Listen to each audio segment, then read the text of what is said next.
How to start a business from zero, the hidden truth no one talks about. Everyone says to start a business, chase your dreams, become your own boss. But nobody tells you what to do when you have zero money, zero connections, and zero clue where to start. Today, I'm breaking down real practical steps to start from absolute zero. The stuff no one else talks about on YouTube. But before to start, if you want all the business tips from today and don't want to miss out my video, then do subscribe and press the bell icon. And don't forget to share to your good friend with whom you want to share your business tips. Step 1. Here's the truth. Your first business doesn't start with money. It starts with research and reputation. Most people rush to create logos or websites. Big mistake. Before you sell anything, you need to answer this question.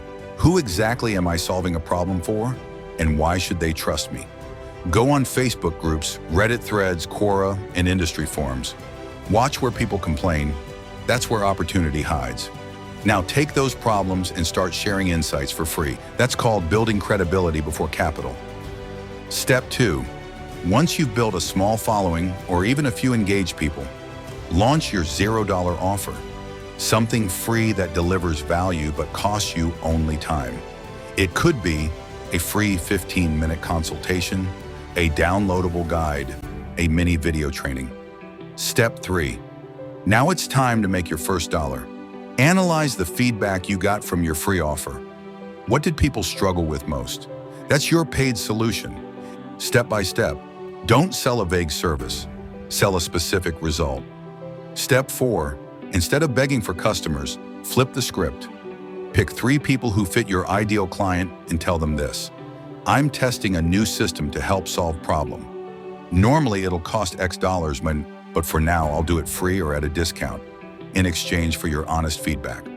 Step 5. Once you've validated your offer, it's time to automate. Use simple free tools. Google Sheets to track clients, Canva for marketing materials, ChatGPT, yes, me, for content ideas, Trello, or Notion to manage tasks. Then record everything you do, even if it's messy. Those notes become your systems, which later become training materials when you hire help. Step 6. Here's something no one on YouTube says. You don't need to feel ready. You need to be consistent when you're not ready. Every big entrepreneur you admire once felt lost, scared, and broke. The only difference is they didn't wait for permission. If you found this helpful, subscribe, because next week I'll show you how to turn your first 3 clients into a real income stream without spending a single dollar on ads. Remember, start invisible, stay consistent, and build credibility before capital. See you in the next video.